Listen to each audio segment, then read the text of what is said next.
Assalamualaikum warahmatullahi wabarakatuh.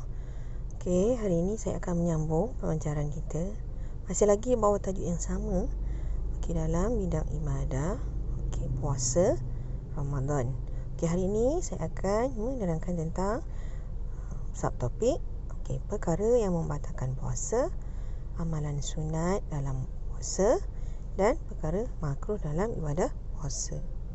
Memandangkan tinggal beberapa hari saja lagi kita akan menjalankan ibadah puasa, diharap murid-murid memahami dan menghayati apa yang cikgu akan terangkan. Okey, perkara yang membatalkan puasa. Okey, yang pertama, memasukkan sesuatu ke dalam rongga hingga sampai ke halkum atau perut. Okey, setelah saya menyatakan, maksudnya apabila kita puasa, kita tidak boleh memasukkan sesuatu ke dalam rongga yang terbuka. Apa contoh rongga yang terbuka? Okey, hidung, telinga, dan yang utama ialah mulut. Okey, sekiranya kita memasukkan sesuatu dengan sengaja, maka terbatallah puasa kita.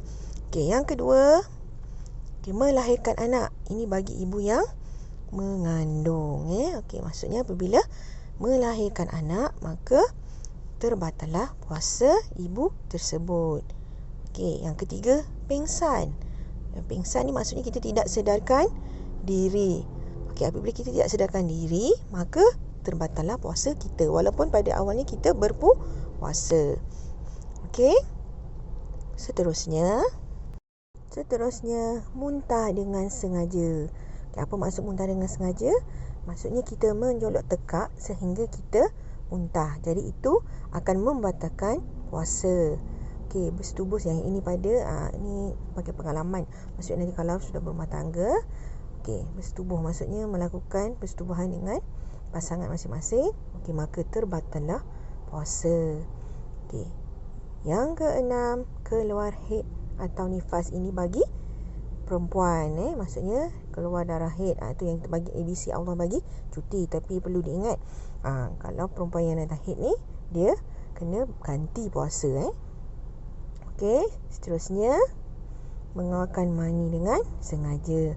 Macam mana? Mungkin melihat perkara-perkara yang boleh mendatangkan gairah sehingga mengeluarkan mani, maka terbatallah puasa. Okey, seterusnya murtad. Apa dia murtad? Murtad maksudnya apabila seseorang itu keluar daripada Islam, maka terbatallah puasa tersebut. Ingat ya, puasa ni wajib bagi orang Islam. Dan akhir sekali, gila. Maksudnya gila ni kadang-kadang maksudnya tiba-tiba kita hilang ingatan. Itu boleh membatalkan puasa. Ini kadang-kadang kita lihat ada setengah orang yang mengambil ubat mungkin ubat untuk menenangkan hati. Kadang-kadang dia dalam sedar dia sihat, tapi bila dia tidak sedar, menjadi tidak waras, itu boleh menyebabkan batal puasanya. Okey. Seterusnya yang kedua, perkara-perkara sunat dilakukan ketika kita berpuasa. Okey, yang pertama, segera berbuka puasa apabila kita yakin telah masuk waktu. Maksudnya kita tidak digalakkan melewat-lewatkan berbuka puasa. Okey. Berlainan pula dengan bersahur. Sekiranya bersahur, kita digalakkan untuk melewatkan.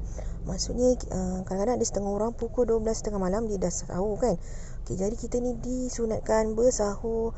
Contohnya waktu imsyak 5.50. Okey, pukul 5 kita baru bersahur. Itu maksudnya melewatkan. Bukan dah habis waktu imsyak baru nak bersahur. Itu maksudnya itu bukan sahur, itu makan.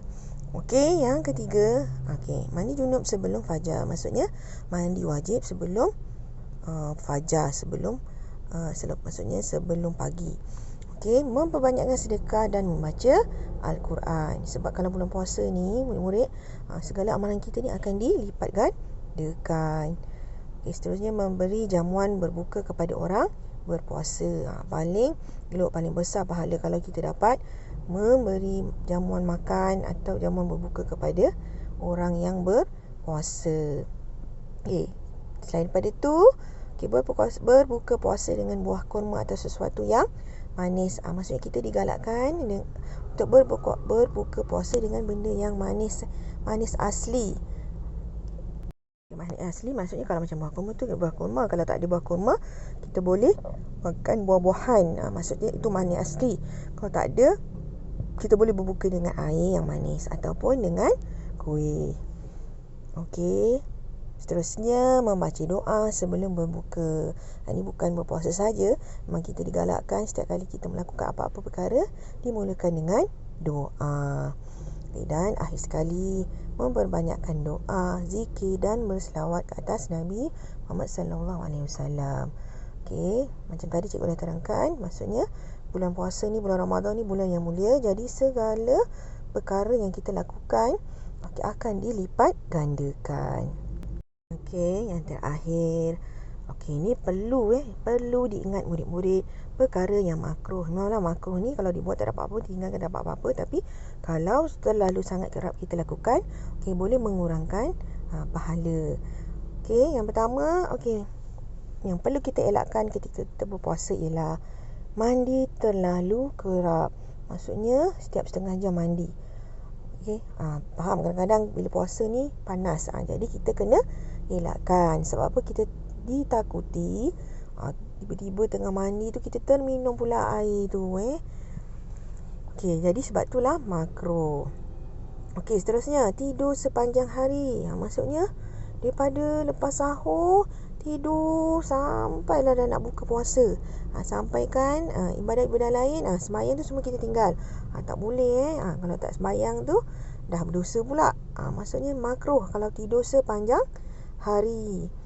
Okey, yang ketiga, menggosok gigi selepas gelincir matahari. Maksudnya apa? Maksudnya kita gosok gigi dah lepas waktu gelincir matahari tu, maksudnya waktu zuhur. Tu pun tak digalakkan. Sebab apa? Takut bila kita kumur-kumur tu nanti ada termasuk daripada tekak kita, terasa angin-angin ubat gigi tadi. Tu nanti dikira makruh. Okey, seterusnya merasa makanan dengan lidah. Sebab kadang-kadang tu kita kalau masak banyak-banyak tu kadang-kadang kita rasa kan, kena cepat-cepat ludahkan semula. Okey. Dan akhir sekali berkumur berlebihan. Macam tadi cikgu cakap, takut apa? Kalau kita berkumur ni takut nanti tertelan air. Kalau dah tertelan air banyak sangat, takut nanti batal pula puasa kita. Okey, baiklah murid-murid, sekian saja pembelajaran kita pada hari ini. Diharap murid-murid dapat memahami apa yang kita pelajari pada minggu lepas. Okey, syarat sah puasa, niat puasa, perkara yang membatalkan puasa, amalan-amalan yang sunat ketika berpuasa. Okey, diharap murid-murid dapat menjalani ibadah puasa yang akan datang tidak lama lagi, okey, dengan sempurna. Okey, sekian saja pembelajaran saya pada hari ini.